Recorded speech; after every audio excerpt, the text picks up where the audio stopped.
News 18 mega poll survey ഫലങ്ങൾ ഇന്ന് 12 സംസ്ഥാനങ്ങളിലെ ഫലങ്ങൾ പ്രേക്ഷകർക്കായി രാജ്യം കാത്തിരിക്കുന്ന ഫലം വൈകിട്ട് 6 മുതൽ 10 വരെ ന്യൂസ് 18 പ്രേക്ഷകർക്കായി ഉണ്ടാകും.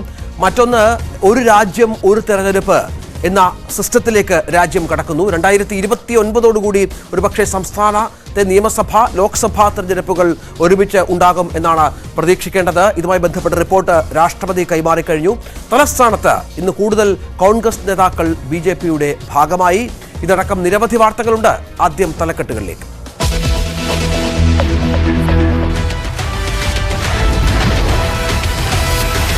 കേരളത്തിന്റെ ഫലം വന്നു കഴിഞ്ഞു. കേരളത്തിന്റെ ഫലം പുറത്തു വന്നു കഴിഞ്ഞു. ഇടതു മുന്നണി 4 വിജയിക്കും. UDF 14, LDF 4, NDA BJP 2 സീറ്റുകളിൽ വിജയിക്കുമെന്നാണ് ന്യൂസ് 18 സർവേ പറയുന്നത്. ന്യൂസ് 18 മെഗാ ഒപ്പീനിയൻ പോൾ ഫലം തുടരുന്നു. ഇന്ന് 12 സംസ്ഥാനങ്ങളിലെ 272 മണ്ഡലങ്ങളിലെ ഫലം വൈകിട്ട് 6 മുതൽ 10 വരെ ന്യൂസ് 18 കേരളത്തിൽ തത്സമയം.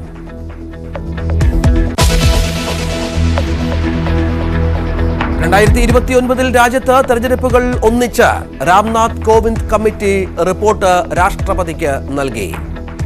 പുതിയ തെരഞ്ഞെടുപ്പ് കമ്മീഷണർമാരെ ഇന്ന് നിശ്ചയിച്ചേക്കും. പ്രധാനമന്ത്രിയുടെ നേതൃത്വത്തിലുള്ള സമിതി യോഗം ഡൽഹിയിൽ. തന്നെ CPM-ലേക്ക് ക്ഷണിച്ചത് ദല്ലാൽ നന്ദകുമാറും EP ജയരാജനുമെന്ന് ആവർത്തിച്ച് ദീപ്തി മേരി വർഗീസ്. തൃക്കാക്കര തെരഞ്ഞെടുപ്പ് സമയത്തെ ക്ഷണം തള്ളിയെന്നും ദീപ്തി. EP ജയരാജനും രാജീവ് ചന്ദ്രശേഖറും ബിസിനസ് പാർട്ട്ണർമാരെന്ന് പ്രതിപക്ഷ നേതാവ്.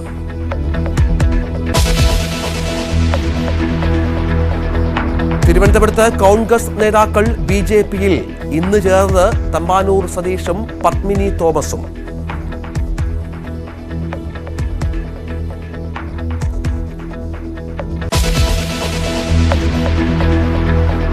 സംസ്ഥാനത്ത് കനത്ത ചൂട് തുടരുന്നു.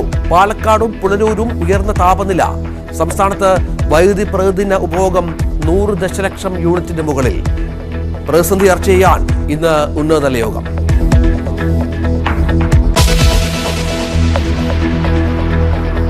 ചോദ്യചിഹ്നമായി കേരള സർവകലാശാല കലോത്സവത്തിലെ വിധികർത്താവിന്റെ ആത്മഹത്യ. ഷാജിയുടെ ആത്മഹത്യ സ്റ്റേഷനിൽ ഹാജരാകാൻ നോട്ടീസ് നൽകിയിരിക്കെ താൻ നിരപരാധിയെന്ന് ആത്മഹത്യാക്കുറിപ്പ്. മരണത്തിന് പിന്നിൽ SFI എന്ന് കോൺഗ്രസ്.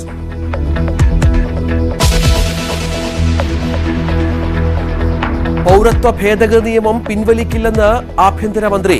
പൗരത്വം ഉറപ്പാക്കുകയെന്നത് അവകാശം, അതിൽ വിട്ടുവീഴ്ചയില്ലെന്നും അമിത്ഷാ. ഇന്ത്യ മുന്നണിക്കും പരിഹാസം.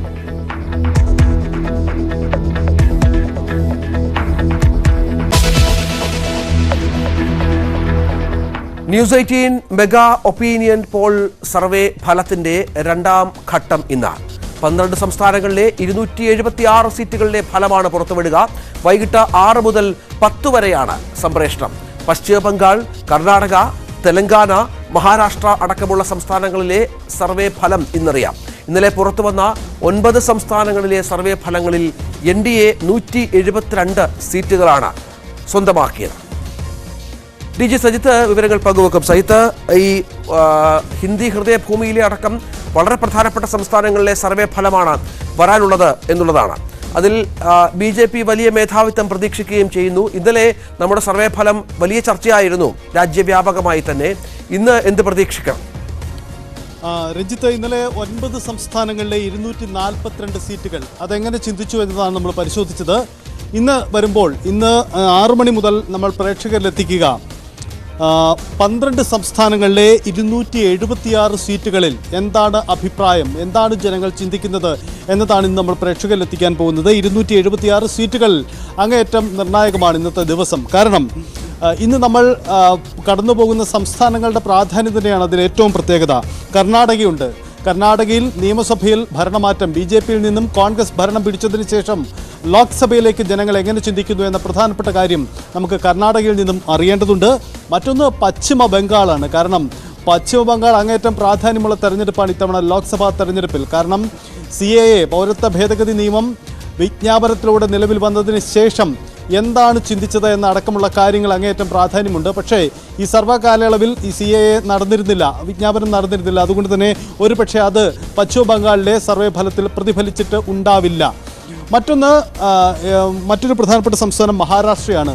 വലിയ രാഷ്ട്രീയ ചരടുവലികൾ നമ്മൾ കണ്ട സംസ്ഥാനമാണ് മഹാരാഷ്ട്രയിലെ നീക്കങ്ങൾ എന്താണ്, അവിടുത്തെ ജനങ്ങൾ ലോക്സഭയിലേക്ക് ആരെ തെരഞ്ഞെടുക്കുമെന്ന അഭിപ്രായം തീർച്ചയായും പ്രാധാന്യമുള്ളതാണ്.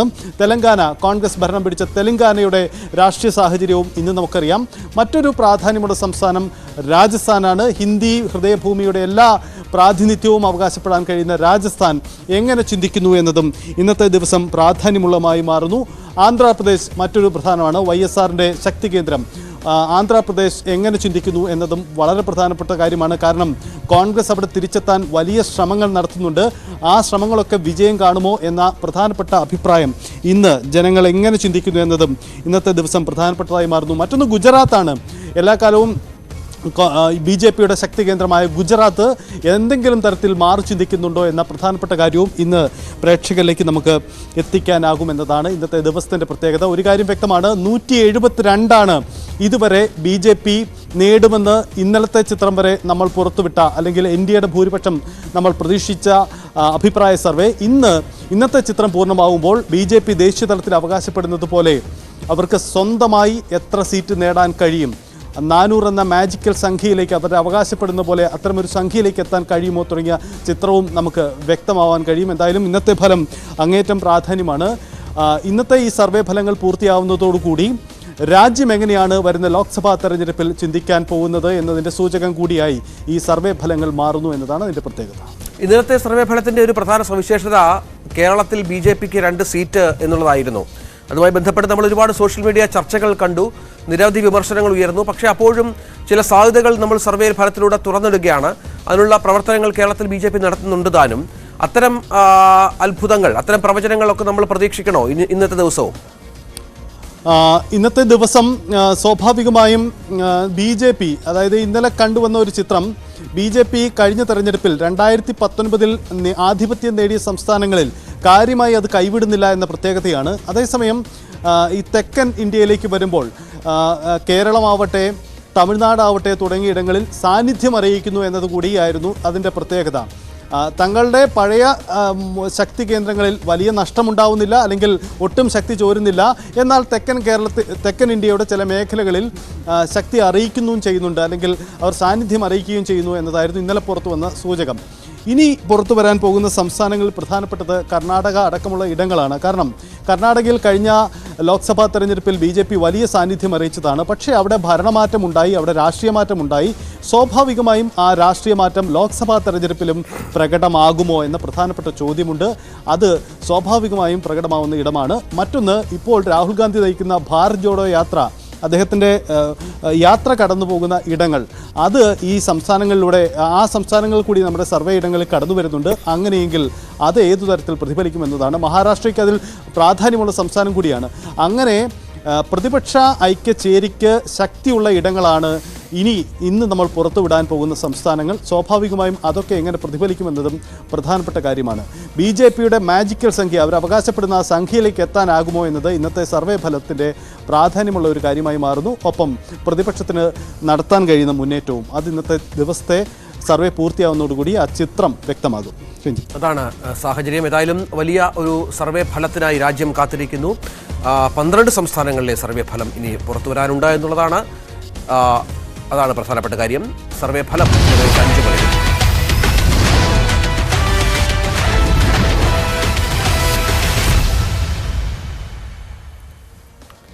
മറ്റൊരു പ്രധാന വാർത്ത നമ്മൾ കുറേ നാളായി കേൾക്കുന്ന ഒരു കാര്യമാണ്. BJP പലപ്പോഴും നരേന്ദ്രമോദി അടക്കമുള്ളവർ മുന്നോട്ട് വെച്ച ഒരു ആശയമാണ് ഒരു രാജ്യം ഒരു തെരഞ്ഞെടുപ്പ്. അതായത് രാജ്യത്തെ മുഴുവൻ സംസ്ഥാനങ്ങളിലെയും നിയമസഭാ തെരഞ്ഞെടുപ്പുകളും ലോക്സഭാ തെരഞ്ഞെടുപ്പുകളും ഒരേ സമയം നടത്തുക. അതുമായി ബന്ധപ്പെട്ട് BJP മുന്നോട്ട് വെക്കുന്ന ഒരു ആശയമെന്ന് പറയുന്നത് തെരഞ്ഞെടുപ്പ് സുതാര്യമാകും, ഒപ്പം ഈ ചിലവടക്കമുള്ള കാര്യങ്ങളിൽ വലിയ വ്യത്യാസം വരും. തെരഞ്ഞെടുപ്പ് ചിലവിലൊക്കെ വ്യത്യാസം വരും. ഉദ്യോഗസ്ഥരുടെ ജോലി ഭാരം കുറയുമെന്നുള്ളതാണ്. ഇതുമായി ബന്ധപ്പെട്ട് ഒരു കമ്മീഷനെ നിയമിച്ചിരുന്നു. ഈ കമ്മീഷണർമാരുടെ അതാണ് പ്രധാനപ്പെട്ട കാര്യം. അത് തെരഞ്ഞെടുപ്പ് കമ്മീഷണർമാർ നിയമനത്തിനായുള്ള സെലക്ഷൻ കമ്മിറ്റി യോഗവും ഇന്ന് ചേരുന്ന ഒരു പശ്ചാത്തലം കൂടി ഇതിനോട് ചേർത്ത് വായിക്കണം. ഒപ്പം ഈ തെരഞ്ഞെടുപ്പിനെ കുറിച്ച് പഠിച്ച സമിതിയുടെ റിപ്പോർട്ട് രാഷ്ട്രപതി ദ്രൗപദി മുർമുവിന് കൈമാറിയിട്ടുണ്ട്. ഇന്ന് മുൻ രാഷ്ട്രപതി രാംനാഥ് കോവിന്ദ് അധ്യക്ഷനായ സമിതിയാണ് റിപ്പോർട്ട് കൈമാറിയത്.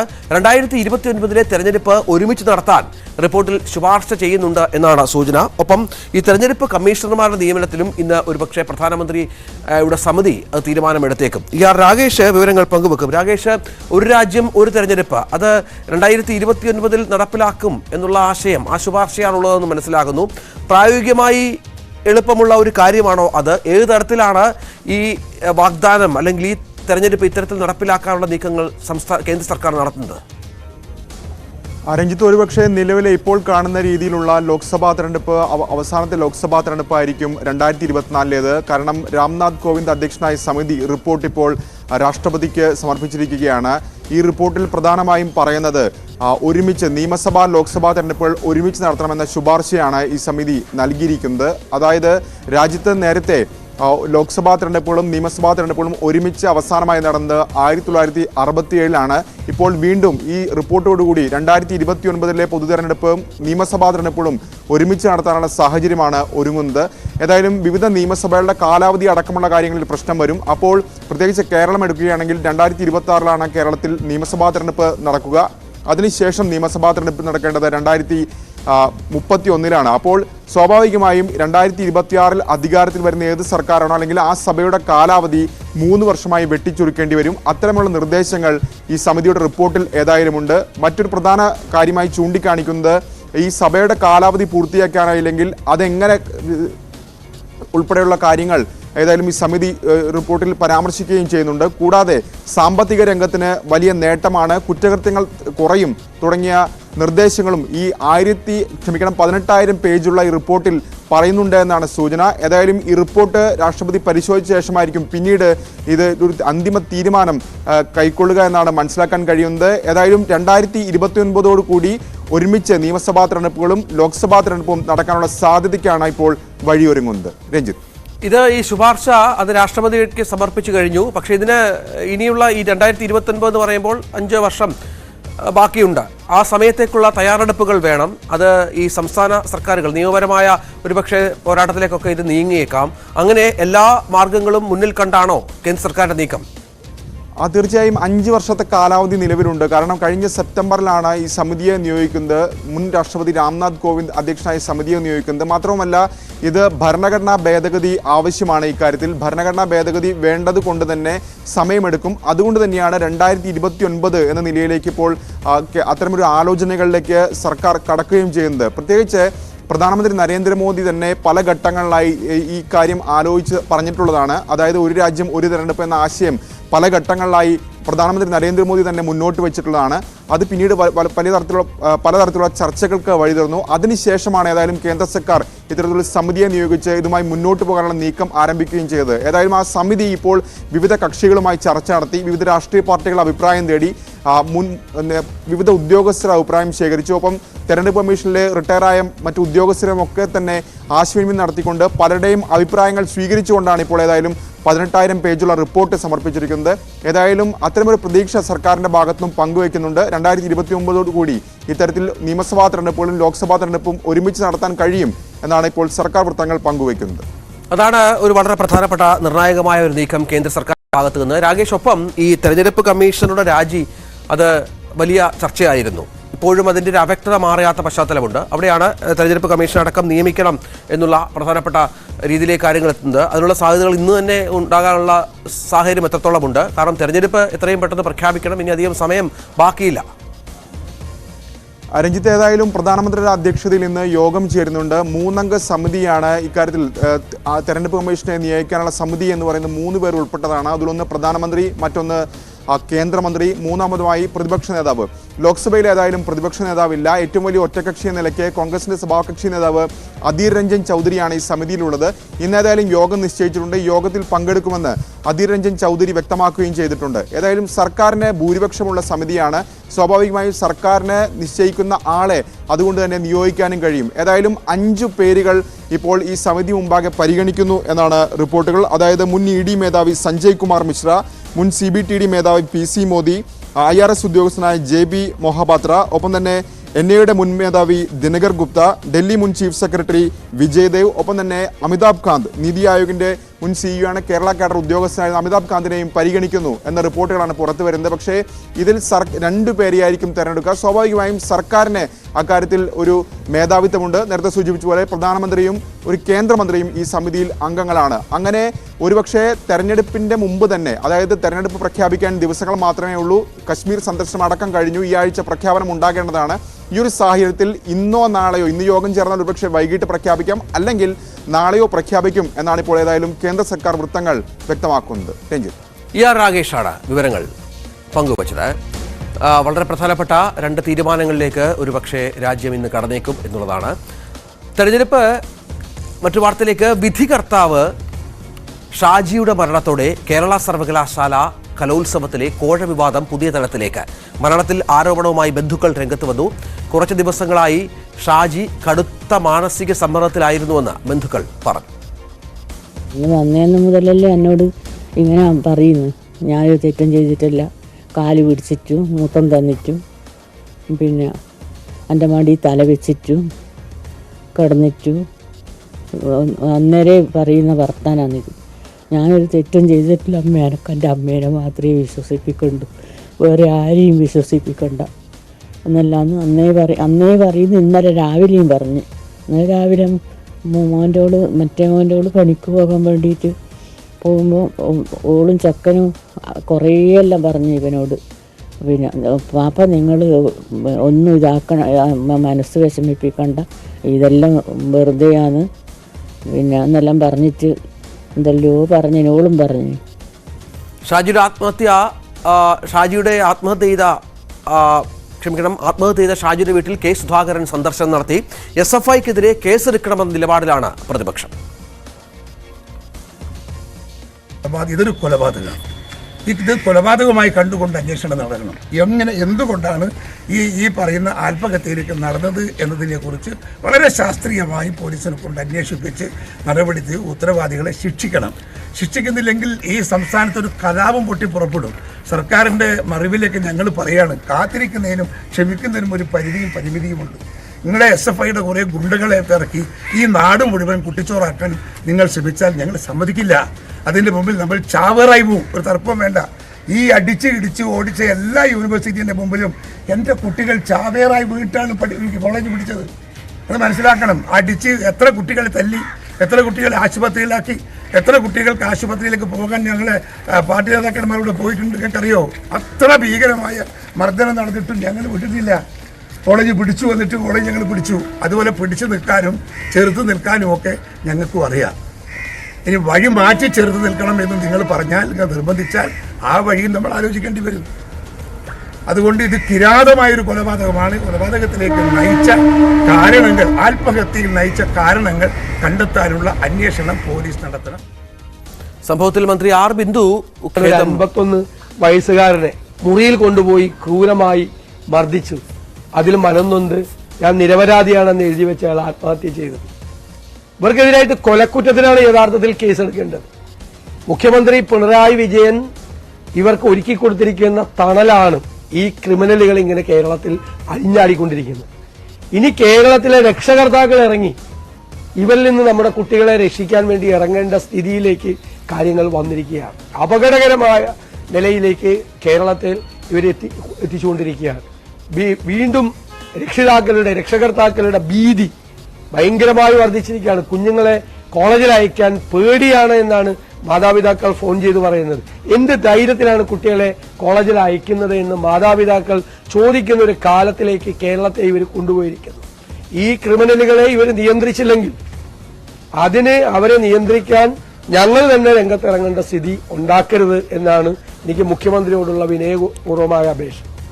സംഭവത്തിൽ മന്ത്രി ആർ ബിന്ദു ദുഃഖം രേഖപ്പെടുത്തി. എന്താണ് ഉണ്ടായതെന്നുള്ളതിനെ സംബന്ധിച്ച് പോലീസ് അന്വേഷിച്ചുകൊണ്ടിരിക്കുകയാണ്. യുവജനോത്സവങ്ങളൊക്കെ വളരെ സൗഹാർദ്ദപരമായിട്ടാണ് നടക്കേണ്ടത്. അങ്ങനെയാണ് നമ്മുടെ ഒരു അനുഭവം. ഇതുവരെ കേരളത്തിൽ സ്കൂൾ കലോത്സവമായാലും യൂണിവേഴ്സിറ്റി കലോത്സവമായാലും ഏറ്റവും ഭംഗിയായിട്ട് നമ്മൾ നടത്താറുണ്ടായിരുന്നു.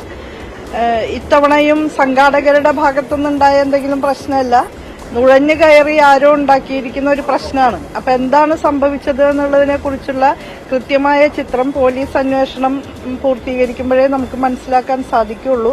അതിനുള്ള ശ്രമങ്ങൾ നടത്തുന്നുണ്ട് പോലീസ്. ഈ കോഴ ആരോപണത്തിൽ അറസ്റ്റിലായ വിധികർത്താവ് ഷാജിയെ ഇന്നലെയാണ് കണ്ണൂരിലെ വീട്ടിൽ മരിച്ച നിലയിൽ കണ്ടെത്തിയത്. താൻ നിരപരാധിയാണെന്ന ആത്മഹത്യാക്കുറിപ്പും കണ്ടെത്തിയിട്ടുണ്ട്. മുൻകൂർ ജാമ്യത്തിനായി 2 നൃത്താധ്യാപകർ ഹൈക്കോടതിയിൽ ഹർജി നൽകി. പരാതിക്ക് പിന്നിൽ രാഷ്ട്രീയ സമ്മർദ്ദമാണെന്ന ആരോപണം കെട്ടിച്ചമച്ചതാണെന്നും ഹർജിയിൽ പറയുന്നു. മിഥുൻ MG വിവരങ്ങൾ പങ്കുവെക്കും. മിഥുൻ, വലിയ ആരോപണമാണ് SFIക്കെതിരെ. കാരണം ഈ ആത്മഹത്യാക്കുറിപ്പിൽ പോലും നിരപരാധിയാണ് എന്ന് പറഞ്ഞുകൊണ്ടാണ് ഈ അധ്യാപകൻ ആത്മഹത്യ ചെയ്യുന്നത്. അന്വേഷണം ഇതുമായി ചേർത്ത് വെച്ച് നടക്കുന്നുണ്ടോ? മറ്റെന്താണ് നമുക്ക് വിശദാംശങ്ങൾ നൽകാനുള്ളത്? രഞ്ജിത്ത്, ഈ കോഴ വിവാദം ഒരു മറ്റൊരു തലത്തിലേക്ക് പോകുന്നു എന്നുള്ളതാണ്. സംഭവത്തിൽ ദുരൂഹത നിറഞ്ഞു നിൽക്കുന്നു എന്നുള്ളത് തന്നെയാണ് ഇതിൽ ഏറ്റവും ശ്രദ്ധേയമായിട്ടുള്ള കാര്യം. കഴിഞ്ഞ ദിവസം ഇതിലെ മുഖ്യപ്രതിയെ എന്ന ആരോപണ വിധേയനായിട്ടുള്ള PN ഷാജി അദ്ദേഹത്തിന്റെ കണ്ണൂരിലെ വസതിയിൽ ആത്മഹത്യ ചെയ്തതോടുകൂടിയാണ് ഇതിലൊരു കേസിൽ മറ്റൊരു തലത്തിലേക്ക് പോകാനുള്ള ഒരു കാരണം ഉണ്ടാവുകയും ചെയ്തത്. ഇതിനിടയിൽ ആണ് ഇപ്പോൾ 2-3 പ്രതികളായിട്ടുള്ള ടൊമറ്റോയും സൂരജും മുൻകൂർ ജാമ്യ ഹർജി ഹൈക്കോടതിയിൽ സമർപ്പിക്കുകയും ചെയ്തിരിക്കുന്നത്. അതായത് ആരോപണങ്ങൾ രാഷ്ട്രീയ പ്രേരിതമാണെന്നും കോഴ വാങ്ങി ബലം അനുകൂലമാക്കാൻ ശ്രമിച്ചു എന്നുള്ള ആരോപണം കലോത്സവത്തിൽ പങ്കെടുത്ത വിദ്യാർത്ഥികൾ തമ്മിലുള്ള രാഷ്ട്രീയ വൈര്യത്തിന് പിന്നിലാണ്. ഇത് കൂടുതൽ കഴിവുള്ള വിദ്യാർത്ഥികളുടെ മേൽ കൂടുതൽ ആരോപണങ്ങൾ അല്ലെങ്കിൽ അത് ചോദ്യം ചെയ്യുന്നു എന്നുള്ള രീതിയിലുള്ള തരത്തിലേക്ക് ചൂണ്ടിക്കാണിച്ചുകൊണ്ടാണ് ഈ ഒരു ഹർജി അവർ ഫയൽ ചെയ്യുകയും ചെയ്തിരിക്കുന്നത്. എന്തായാലും ഈ ഒരു കേസ് ഇന്ന് വൈകിട്ടോട് തന്നെ ഹൈക്കോടതി പരിഗണിക്കുമെന്നാണ് നമുക്ക് മനസ്സിലാക്കാൻ സാധിക്കുന്നത്. അതേസമയം ഈ കേസുമായി ബന്ധപ്പെട്ട അന്ന് തന്നെ കേസെടുത്തിരുന്നു. അതായത് കന്റോൺമെന്റ് പോലീസ് ഇതുമായി ബന്ധപ്പെട്ടുള്ള കേസ് രജിസ്റ്റർ ചെയ്യുകയും ചെയ്തിരുന്നു. ഇന്ന് അതിന്റെ FIR കോപ്പി പുറത്തു വരികയും ചെയ്തിട്ടുണ്ട്. അതിൽ ചൂണ്ടിക്കാണിച്ചിരിക്കുന്നത് പ്രതികൾ സർവകലാശാലയോടും മത്സരാർത്ഥികളോടും സംഘാടകരോടും വിശ്വാസവഞ്ചന കാട്ടിയിരിക്കുന്നു.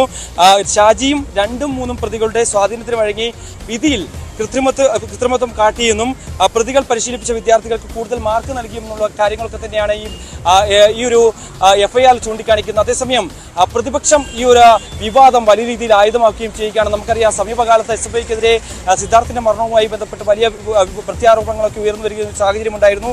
SFI പ്രതിക്കൂട്ടിൽ നിൽക്കുന്ന ഒരു സാഹചര്യമുണ്ടായിരുന്നു. ആ ഒരു സാഹചര്യത്തിലൂടെ കടന്നു പോകുമ്പോൾ ഈ വിഷയവും കൂടുതൽ രാഷ്ട്രീയ ആരോപണമായി ഉയർത്താൻ തന്നെയാണ് ഇപ്പോൾ പ്രതിപക്ഷം തീരുമാനിച്ചിരിക്കുന്നത്. നമ്മൾ നേരത്തെ അവരുടെ പ്രതികരണങ്ങൾ കൂടി അത് തന്നെയാണ് വായിച്ചെടുക്കാൻ സാധിക്കുകയും ചെയ്യുന്നത്. എന്തായാലും ഇന്ന് വൈകിട്ടോടുകൂടി ഇവരുടെ മുൻകൂർ ജാമ്യ ഹർജിയെ ഹൈക്കോടതി പരിഗണിക്കുമെന്ന് കരുതുന്നു. അതേസമയം ഈ 3 പേരും, അതായത് മരണപ്പെട്ട PN ഷാജിയും മറ്റ് 2 പേരും ഇന്ന് കന്റോൺമെന്റ് പോലീസ് സ്റ്റേഷനിൽ ഹാജരാകണമെന്നൊരു നിർദ്ദേശം നൽകുകയും ചെയ്തിരുന്നു. പക്ഷേ ഈ ഷാജി മരണപ്പെടുകയും ചെയ്തതിന് പിന്നാലെ ഈ 2 പേരും മുൻകൂർ ജാമ്യ ഹർജി കോടതിയിൽ നൽകിയതിന്റെ പിന്നാലെ ഇന്ന് ഹാജരാകില്ല എന്ന് ചൂണ്ടിക്കാണിച്ചുകൊണ്ട് സ്റ്റേഷനിൽ അറിയിപ്പ് നൽകിയിട്ടുണ്ട് എന്നാണ് മനസ്സിലാക്കാൻ സാധിക്കുന്നത്. അതുകൊണ്ട് ഇന്ന് ഇരുവരും ഹാജരാകുകയും ചെയ്തിട്ടില്ല. എന്തായാലും കൂടുതൽ വിവാദത്തിലേക്ക് ഈ കോഴ വിവാദം മാറുന്നു എന്നുള്ളത് തന്നെയാണ് ഏറ്റവും ശ്രദ്ധേയമായിട്ടുള്ള കാര്യം. MG മിഥുനാണ് വിവരങ്ങൾ പങ്കുവച്ചത്. മറ്റൊരു പ്രധാന വാർത്തയായി കഴിഞ്ഞ ദിവസങ്ങളിലൊക്കെ നിറഞ്ഞു നിന്നത് പത്തനംതിട്ടയിലെ കോൺഗ്രസ് സ്ഥാനാർത്ഥി UDF സ്ഥാനാർത്ഥി ആന്റോ ആന്റണിയുടെ പുൽവാമ പരാമർശമാണ്. അത് BJP അടക്കം ഇന്ന് ആയുധമാക്കിയിട്ടുണ്ട്. പക്ഷേ ഈ പുൽവാമ പരാമർശത്തിൽ ആന്റോ ആന്റണി ഇന്നും ഉറച്ചു നിൽക്കുന്നു എന്നുള്ളതാണ്. അതുമായി ബന്ധപ്പെട്ട വിവാദവും കത്തുന്നുണ്ട്. ആന്റോ ആന്റണിക്കെതിരെ രാജ്യദ്രോഹ കുറ്റത്തിന് കേസെടുക്കണമെന്നാണ് BJPയുടെ ആവശ്യം. എന്നാൽ പരാമർശം തെറ്റായി വ്യാഖ്യാനിച്ചുവെന്നാണ് ആന്റോ ആന്റണിയുടെ വിശദീകരണം. ആന്റോയ്ക്കെതിരെ BJP രംഗത്തെത്തി. ആന്റോയുടേത് ഒറ്റപ്പെട്ട ശബ്ദമല്ലെന്നും കോൺഗ്രസ് പ്രതിപക്ഷ ധർമ്മം മറന്നുവെന്നും K. സുരേന്ദ്രൻ കുറ്റപ്പെടുത്തി. കോൺഗ്രസ് രാജ്യദ്രോഹത്തിന്റെ, ദേശവിരുദ്ധതയുടെ, ഈ നാടിനെ ഛിന്നഭിന്നമാക്കാനുള്ള തുക്കടെ ഗ്യാങ്ങിന്റെ നേതാവായിട്ട് കോൺഗ്രസ് പാർട്ടിയുടെ അഖിലേന്ത്യാ നേതാവ് രാഹുൽ ഗാന്ധിയും അവരുടെ അനുയായികളും മാറിക്കഴിഞ്ഞിരിക്കുന്നു. ആന്റോ ആന്റണിയുടേത് ഒരു ഒറ്റപ്പെട്ട ശബ്ദമല്ല. ഈ നാടിനെതിരാണ് കോൺഗ്രസ്. ഈ രാജ്യത്തെ ഛിന്നഭിന്നമാക്കുന്ന ശക്തികളോടൊപ്പമാണ് കോൺഗ്രസ്. ഇന്നലെ വാർത്താ സമ്മേളനത്തിനിടെയായിരുന്നു ആന്റോ ആന്റണിയുടെ വിവാദ പരാമർശം. ജനറൽമാർ പറഞ്ഞിരുന്നു, ഇങ്ങനെയൊരു പ്രദേശത്ത് ഇത്രയും RDXുമായി ഗവൺമെന്റിന്റെ സംവിധാനം അറിയാതെ ഒരാൾക്ക് കടന്നു ചെല്ലാൻ കഴിയില്ല, ഇക്കാര്യത്തിൽ സംശയമുണ്ട് എന്ന് പറഞ്ഞു. ആ സംശയം ദൂരീകരിച്ചതാരാ? അന്നത്തെ കാശ്മീർ ഗവൺമെന്റ്, സത്യപാൽ മാലിക്. അദ്ദേഹം പറഞ്ഞില്ലേ, ഇത് കൃത്രിമമായി സൃഷ്ടിച്ചതാണ് ഈ സ്ഫോടനം, ഈ 42 ജവാന്മാരുടെ മരണത്തിന് ഗവൺമെന്റിന് ഉത്തരവാദിത്വം ഉണ്ടെന്ന് പറഞ്ഞില്ലേ? സർക്കാർ കൃത്രിമമായിട്ട് സൃഷ്ടിച്ചതാണെന്നാണ് പറയുന്നത്. അല്ല, ഞാനും പറഞ്ഞു, ഞാൻ മാത്രമല്ല, അന്ന് അവിടെ ഇരുന്ന ഗവർണർ പറഞ്ഞു. അതിനേക്കാൾ വലിയ ഉദാഹരണം എന്താ? എന്ത് പാകിസ്ഥാൻ ഇൻവോൾവ്മെന്റ്? ഈ രാജ്യത്തിന്റെ അകത്ത് ഇന്ത്യൻ ടെറിട്ടറിക്കുള്ളിൽ നടന്ന ആ സ്ഫോടനം, അന്ന് അവിടെ ഈ ജവാന്മാരെ ട്രാൻസ്പോർട്ട് ചെയ്യേണ്ടത് ഹെലികോപ്റ്ററിലാണ് എന്നുള്ള ഉണ്ട്. ഒരിക്കലും ഇത്രയും ആളുകളെ ഒരുമിച്ച് റോഡിലൂടെ യാത്ര ചെയ്യാൻ അവിടെ അനുവാദമില്ല. ആ മാനദണ്ഡങ്ങൾ അതിലംഘിച്ച് ഇവരെ പർപ്പസ്ഫുള്ളായി ഈ റൂട്ടിലോട്ട് വിടുകയും അവിടെ സ്ഫോടനം ഉണ്ടാകുകയും ഇവർ മരിക്കുകയും ചെയ്തു എന്നുള്ളതല്ലേ ഗവർണർ പറഞ്ഞത്? ആ സംസ്ഥാനം ഭരിച്ചിരുന്ന അന്ന് BJP നിയോഗിച്ചിരുന്ന ഗവർണറാണ് പറഞ്ഞത്. ശശിനാരായണൻ വിവരങ്ങൾ പങ്കുവെക്കുക. ശശിനാരായണൻ, ഏതായാലും ആന്റോ ആന്റണി ഈ പരാമർശത്തിൽ നിന്ന് പിന്നോട്ടില്ല. കൃത്യമായും കേന്ദ്ര സർക്കാരിനെ കുറ്റപ്പെടുത്തിക്കൊണ്ടുള്ള പരാമർശത്തിൽ തന്നെയാണ്. വിവാദമാക്കേണ്ട കാര്യമില്ല, വിവാദമാക്കുന്നത് BJPക്കാരാണ് എന്നാണ് പറയുന്നത്. എന്താണ് ഇപ്പോൾ ഉറച്ചു നിൽക്കുന്ന ഒരു സ്റ്റാൻഡ് ആന്റോയുടെ? രഞ്ജിത്ത്, ഇന്നലെ നടത്തിയ വാർത്താ സമ്മേളനത്തിലാണ് ഇത്തരത്തിൽ ആന്റോ ആന്റണി ഈ ഭീകരാക്രമണവുമായി ബന്ധപ്പെട്ട ഒരു വിവാദ പരാമർശം നടത്തിയത്. ആ ആക്രമണം കേന്ദ്ര സർക്കാർ സൃഷ്ടിച്ചതാണെന്നായിരുന്നു ആന്റോ ആന്റണിയുടെ പരാമർശം. ഇതിൽ പാകിസ്ഥാന് പങ്കില്ലെന്നും 42 ജവാന്മാരുടെ ജീവൻ നഷ്ടപ്പെടുത്തിയത് തെരഞ്ഞെടുപ്പ് മുന്നിൽ കണ്ടാണെന്നുമാണ് ആന്റോ ആന്റണി ഇന്നലത്തെ വാർത്താ സമ്മേളനത്തിൽ ഈ പുൽവാമ ആക്രമണവുമായി ബന്ധപ്പെട്ട് പറഞ്ഞത്. വിവാദം അതേറെ പ്രതിഷേധങ്ങൾ അതിനുശേഷം ഉണ്ടായി. സോഷ്യൽ മീഡിയയിലും അതുപോലെ തന്നെ BJPയിൽ നിന്നുമൊക്കെ വലിയ പ്രതിഷേധം ഉണ്ടായിരുന്നു. കാരണം UDFന്റെ സ്ഥാനാർത്ഥിയാണ് ആന്റോ ആന്റണി. ആ ആന്റോയ്ക്കെതിരെ ശക്തമായ ഒരു പ്രതിഷേധം ഉണ്ടായി. ഇന്നലെ തന്നെ സുരേന്ദ്രനെതിരെ പ്രസ്താവന ഇറക്കുകയും ചെയ്തു. രാജ്യദ്രോഹ കുറ്റത്തിന് ആന്റോയ്ക്കെതിരെ കേസെടുക്കണമെന്നും സുരേന്ദ്രൻ ഇന്നലെ പ്രസ്താവനയോട് ആവശ്യപ്പെട്ടിരുന്നു. കാശ്മീർ ഗവർണർ അടക്കം ഇത് പറഞ്ഞതാണ്. അതുകൊണ്ട് താൻ പറഞ്ഞത് സത്യവിരുദ്ധമല്ലാത്ത കാര്യമാണ്, യഥാർത്ഥ കാര്യമാണ് താൻ പറഞ്ഞത്. അതിനകത്ത് തന്റെ വാക്കുകൾ വളച്ചൊടിച്ചു എന്ന തരത്തിലാണ് ആന്റോ ആന്റണി ഇപ്പോൾ വ്യക്തമാക്കുന്നത്. എന്തായാലും പറഞ്ഞ കാര്യത്തിൽ ഉറച്ചു നിൽക്കുന്നു എന്ന കാര്യം തന്നെയാണ് ആന്റോ ആന്റണി വ്യക്തമാക്കുന്നത്. എന്തായാലും ഇതൊരു വലിയ വിമർശനത്തിനും തെരഞ്ഞെടുപ്പ് സമയമായതുകൊണ്ട് തന്നെ വലിയ രീതിയിലുള്ള ഒരു വിവാദത്തിനും ഒപ്പം തെരഞ്ഞെടുപ്പ് പ്രചരണത്തിനുമായി BJP ഇത് ഉപയോഗിക്കുന്നുണ്ട്. കോൺഗ്രസ് നേതാക്കൾക്കും ഈ സംബന്ധിച്ച് ഇതുവരെ ഒരു പ്രതികരണം ഇത് സംബന്ധിച്ച് ഉണ്ടായിട്ടില്ല. എന്തായാലും ആന്റോ ആന്റണി പറഞ്ഞ കാര്യത്തിൽ ഉറച്ചു നിൽക്കുന്നു എന്നുള്ളതാണ് പറയുന്നത്. മാധ്യമങ്ങൾ വളച്ചൊടിച്ചതാണ് തന്റെ പ്രസ്താവന എന്നാണ് ആന്റോ ആന്റണി പറയുന്നത്. കാരണം ഗവർണർ പറഞ്ഞത് മാത്രമാണ് താൻ അവിടെ പറഞ്ഞത്. ഇതിൽ പ്രധാനമായും പറയുന്നത് പാകിസ്ഥാന് പങ്കില്ല എന്ന് പറഞ്ഞ കാര്യമാണ് വിവാദമായത്. എന്തായാലും രാജ്യദ്രോഹ കുറ്റത്തിന് ആന്റോയ്ക്കെതിരെ കേസെടുക്കണമെന്നുള്ള നിലപാടിൽ തന്നെയാണ് BJP ഇപ്പോഴുള്ളത്. ശരി, ഏതായാലും ആ വിവാദം പത്തനംതിട്ടയിൽ അല്ല, സംസ്ഥാനത്തുടനീളം കത്തിക്കാനുള്ള ശ്രമത്തിലാണ് BJP എന്ന് വേണം മനസ്സിലാക്കാൻ. തെരഞ്ഞെടുപ്പ് കാലമാണ്. ഒരുപാട് രാഷ്ട്രീയ വിവാദങ്ങൾ, രാഷ്ട്രീയ പരാമർശങ്ങൾ, ആരോപണ പ്രത്യാരോപണങ്ങൾ പരസ്പരം പാർട്ടികൾ, മുന്നണികൾ ഉന്നയിക്കുന്നുണ്ട്. ഇന്ന് വന്ന പ്രധാനപ്പെട്ട ഒരു പരാമർശം തിരുവനന്തപുരത്തെ BJP സ്ഥാനാർത്ഥി രാജീവ് ചന്ദ്രശേഖരനെതിരെ പ്രതിപക്ഷ നേതാവ് നടത്തിയതാണ്. രാജീവ് ചന്ദ്രശേഖരനും EP ജയരാജനും ബിസിനസ് പങ്കാളികളെന്ന ആരോപണവുമായി VD സതീശൻ രംഗത്ത് വന്നു. ദല്ലാൽ നന്ദകുമാറാണ് CPMന്റെ ഇടനിലക്കാരൻ. പിണറായി വിജയൻ NDAയുടെ നോൺ പ്ലേയിങ് ക്യാപ്റ്റനാണ് എന്നും VD സതീശൻ പരിഹസിച്ചു. ദല്ലാൽ നന്ദകുമാർ പറഞ്ഞല്ലോ. ഈ ദല്ലാൽ നന്ദകുമാറിന്റെ ഫോണിലൊക്കെയാണ് കേരളത്തിലെ CPMന്റെ ഓപ്പറേഷൻ നടക്കുന്നത്. ദല്ലാൽ നന്ദകുമാറൊക്കെയാണ് CPMന് ഇടനിലക്കാരനായി നിൽക്കുന്നത്. ദല്ലാൽ നന്ദകുമാറിന്റെ ഫോണിലാണ് കോൺഗ്രസ് നേതാക്കന്മാരെ CPM കൊണ്ടുവരാനും BJP കൊണ്ടുപോകാനൊക്കെ കേരളത്തിലെ CPM നേതാക്കന്മാർ ശ്രമിക്കുന്നത്. നാണോ ഇല്ലേ നിങ്ങൾക്ക്?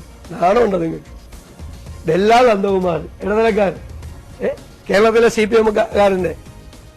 ഇവിടെ ഒരു വ്യവസായ പ്രമുഖൻ വന്ന് ഉറക്കം വിളിച്ചു പറഞ്ഞല്ല, എന്നെ എങ്ങാനും അറസ്റ്റ് ചെയ്താൽ ഒരാഴ്ചക്കകം മുഖ്യമന്ത്രിയുടെ ഓമന മകളെ ഞാൻ ജയിലിലാക്കുമെന്ന്. ഒരുത്തരും മിണ്ടിയില്ലല്ല, നട്ടല്ലല്ലോ. ഒരു CPMകാരനും ഉണ്ടായില്ലല്ലോ പറയാൻ, മറുപടി പറയാൻ ഉണ്ടായിരുന്നില്ലല്ലോ. ഒരുത്തരും പറഞ്ഞില്ലല്ലോ, ഒരൊറ്റൊരുത്തരും പറഞ്ഞില്ലല്ലോ, മറുപടി പറഞ്ഞില്ലല്ലോ. എവിടെ പേടിച്ചോടിയാ? ഒരാളെ കണ്ടില്ലല്ലേ? ആരെങ്കിലും ഏതെങ്കിലും CPM നേതാവ് വന്ന് നീ ആരോടാണെങ്കിലും ചോദിക്കുമെന്ന് ഞാൻ വിചാരിച്ചു. ഒരുത്തരും കണ്ടില്ലല്ലോ, പേടിച്ചോടിപ്പോയല്ലേ. മന്ത്രി P രാജീവിന്റെ പ്രസ്താവനയ്ക്ക് മറുപടിയുമായി ഇന്ന് കോൺഗ്രസ് നേതാവ് ദീപ്തി മേരി വർഗീസ് രംഗത്ത് വന്നു. കാരണം ദീപ്തി നേരത്തെ തന്നെ ആരോപണം ഉന്നയിച്ചിരുന്നത് CPMലേക്ക് ദല്ലാൽ നന്ദകുമാറും EP ജയരാജനും അടക്കം ക്ഷണിച്ചിരുന്നു. തൃക്കാക്കര തെരഞ്ഞെടുപ്പ് സമയത്ത് വിളിച്ചിരുന്നു എന്ന് പറഞ്ഞിരുന്നു. അന്ന് അത് തള്ളിയതാണെന്ന് ദീപ്തി പറയുന്നു. പി രാജീവിനെ കഴിഞ്ഞ കുറേ കാലമായി തനിക്ക് അറിയാമെന്നും പെൺകുട്ടികളെ ഉൾപ്പെടെ മോശം വാക്കുകൾ വിളിക്കുന്ന SFI നേതാവായിരുന്നു പി രാജീവെന്നും ദീപ്തി ആരോപിച്ചു. തൃക്കാക്കര ഉപതെരഞ്ഞെടുപ്പുമായി ബന്ധപ്പെട്ട് ഈ ദല്ലാളും EP ജയരാജനും എന്നെ സമീപിക്കുകയുണ്ടായി. എന്നാൽ അന്ന് തന്നെ ഞാൻ അതിന് വ്യക്തമായ മറുപടി പറഞ്ഞതാണ്. പിന്നെ എന്തുകൊണ്ട് അന്നത് പുറത്തു പറഞ്ഞില്ല എന്ന് ചോദിച്ചാൽ അതിന് അത്രയ്ക്കുള്ള വിലയെ ഞാൻ കണ്ടിരുന്നുള്ളൂ. അത്രയ്ക്കുള്ള വാല്യൂ മാത്രമേ ആ സമീപനത്തിൽ ഞാൻ കണ്ടിരുന്നുള്ളൂ. EP ജയരാജനല്ല, സീതാറാം യെച്ചൂരി വിളിച്ചാലും പുല്ലുപോലെ തള്ളിക്കളയാനുള്ള രാഷ്ട്രീയ ഔന്നത്യം, സംഘടനാപരമായ പാരമ്പര്യമൊക്കെ എനിക്കുണ്ട് എന്നുള്ളത് കൊണ്ട് ഞാൻ അത് അന്ന് തന്നെ അതിനുള്ള മറുപടി കൊടുത്തിരുന്നതാണ്. പിന്നെ പി രാജീവ് ഇന്നലെ എന്നെ പരാമർശിച്ച് ചില കാര്യങ്ങൾ പറഞ്ഞു. പി രാജീവിനെ എനിക്ക് ഇവിടെ വ്യവസായ മന്ത്രിയായി വന്നപ്പോൾ മാത്രമല്ല പരിചയമുള്ളത്. 90കളിൽ 89 മുതൽ 90കളിൽ മഹാരാജാസ് കോളേജിൽ അദ്ദേഹം വന്നിരുന്നത് വ്യവസായ മന്ത്രിയായിട്ടല്ല. ഇന്നിപ്പോ സിദ്ധാർത്ഥിനെ കുറിച്ച് നമ്മൾ ചർച്ച ചെയ്യുമ്പോൾ, SFIയുടെ ഇടിമുറികളെ കുറിച്ച് നമ്മൾ ചർച്ച ചെയ്യുമ്പോൾ, അന്ന് പുറത്തുനിന്ന് അവിടെ പഠിക്കാത്ത പി രാജീവ് എന്ന DYFIക്കാരൻ എന്തിനായിരുന്നു എറണാകുളം മഹാരാജാസ് കോളേജിലെ ഇടിമുറിയിൽ വന്നിരുന്നത്, എന്തിനായിരുന്നു അവിടുത്തെ യൂണിയൻ ഓഫീസിൽ വന്നിരുന്നത് എന്നൊക്കെ വ്യക്തമായി അറിയാവുന്ന ആളാണ് ഞാൻ അന്ന് യൂണിറ്റ് പ്രസിഡന്റാണ് മഹാരാജാസിലെ. അന്ന് പെൺകുട്ടികൾ ഉൾപ്പെടെ, ഞാൻ ഉൾപ്പെടെയുള്ള പെൺകുട്ടികളെ തെരഞ്ഞെടുപ്പിന് ശേഷം ക്രൂരമായി മർദ്ദിക്കുന്നതിനും ആക്രമിക്കുന്നതിനും SFIക്ക് നേതൃത്വം കൊടുത്തിരുന്നത്, അല്ലെങ്കിൽ സിദ്ധാർത്ഥുമാരെ എങ്ങനെയാണ് സൃഷ്ടിക്കേണ്ടത് എന്നുള്ളതിന് കൃത്യമായ ക്ലാസ് നടത്തിക്കൊണ്ടിരുന്ന വ്യക്തിയായിരുന്നു പി രാജീവ്. അതുകൊണ്ട് അദ്ദേഹം മന്ത്രിയായിട്ട് എത്തരത്തിലാണ്, എന്തിന്റെ അടിസ്ഥാനത്തിലാണ് വളർന്നത് എന്നൊക്കെ ഉള്ളത് വളരെ വ്യക്തമായിട്ട് എനിക്കറിയാം. ആ ചരിത്രമൊന്നും എന്നെ കൊണ്ട് പറയിപ്പിക്കരുത്. ഏതായാലും ദീപ്തി മേരി വർഗീസിനെ CPM നേതാക്കൾ ആരും സമീപിച്ചിട്ടില്ലെന്നും രാഷ്ട്രീയത്തിൽ ഉണ്ടെന്ന് അറിയിക്കാനാണ് ഇത്തരം വെളിപ്പെടുത്തലുകളെന്നും പി രാജീവ് ഇന്നലെ പരാമർശിച്ചിരുന്നു. ഏതായാലും ആ വിവാദം എറണാകുളം ജില്ലയിൽ അങ്ങനെ കത്തുകയാണ്. മറ്റൊന്ന്, സംസ്ഥാനത്ത് കൂടുതൽ കോൺഗ്രസ് നേതാക്കളും പ്രവർത്തകരും BJPയിൽ ചേർന്നു. തമ്പാനൂർ സതീഷ്, സ്പോർട്സ് കൗൺസിൽ മുൻ അധ്യക്ഷ പത്മിനി തോമസ് തുടങ്ങിയവരാണ് BJPയിൽ ചേർന്നത്. തിരുവനന്തപുരത്തെ BJP ഓഫീസിലെ ചടങ്ങിൽ സംസ്ഥാന അധ്യക്ഷൻ K സുരേന്ദ്രൻ അടക്കമുള്ളവർ പങ്കെടുത്തു. കോൺഗ്രസ് നേതാക്കൾക്കെതിരായ അഴിമതി ആരോപണങ്ങളിൽ പ്രതിഷേധിച്ചാണ് തമ്പാനൂർ സതീഷിന്റെ BJP പ്രവേശനമെന്നും 2024 തെരഞ്ഞെടുപ്പോടെ കേരളത്തിലും കോൺഗ്രസ് നാമാവശേഷമാകുമെന്നും K സുരേന്ദ്രൻ പറഞ്ഞു. 2024 ലോക്സഭാ തെരഞ്ഞെടുപ്പ് ഇന്നിവിടെ കണ്ടത് BJPയുടെ പുതിയ മാരാർജി മന്ദിരത്തിന്റെ ഭവന്റെ ഉദ്ഘാടന ദിവസം നാം കണ്ടത്, ഇന്ന് രാജീവ് ചന്ദ്രശേഖർജിയുടെ തെരഞ്ഞെടുപ്പ് കമ്മിറ്റിയുടെ ഓഫീസിന്റെ ഉദ്ഘാടന ദിവസം നാം കണ്ടത് ഒരു ചെറിയ സൂചനയല്ല.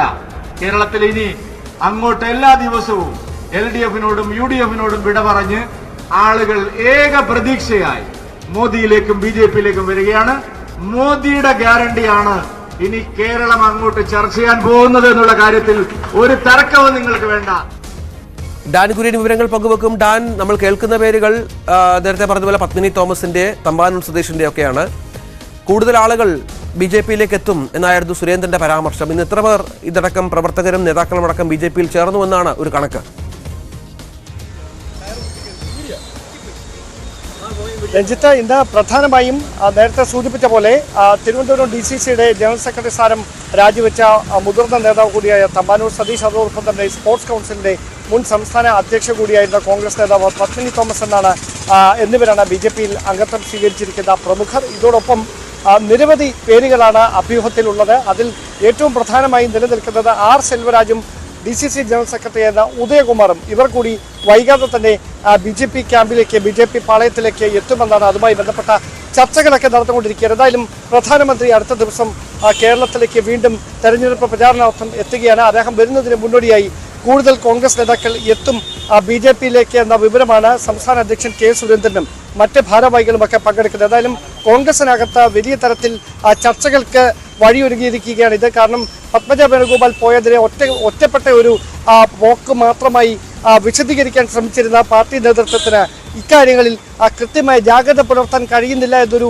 വിമർശനം സ്വാഭാവികമായി പ്രവർത്തകർക്കിടയിൽ നിന്ന് ഉയരാനിടയുണ്ട്. കാരണം തെരഞ്ഞെടുപ്പ് പടിവാതിക്കൽ എത്തി നിൽക്കി ഇത്തരത്തിൽ പ്രചാരണം അടക്കം സ്ഥാനാർത്ഥികളുടെ ഭാഗത്തുനിന്ന് പുരോഗമിച്ചുകൊണ്ടിരിക്കുന്നതിനിടയിൽ പാർട്ടി നേതൃത്വത്തെ തള്ളിപ്പറഞ്ഞ നേതാക്കൾ BJP പാളയത്തിലേക്ക് ചേക്കേറുന്നത് ഇനി അങ്ങ് നിസ്സാരമായി തൃണവൽക്കരിക്കാൻ നേതൃത്വത്തിന് കഴിയില്ല. അവിടെ KPCC അധ്യക്ഷനും പ്രതിപക്ഷ നേതാവും അടക്കം ഏത് തരത്തിലുള്ള പ്രതികരണങ്ങളായിരിക്കും ഇനി നടത്തുന്നത് എന്നതാണ് ശ്രദ്ധേയമായിട്ടുള്ള കാര്യം.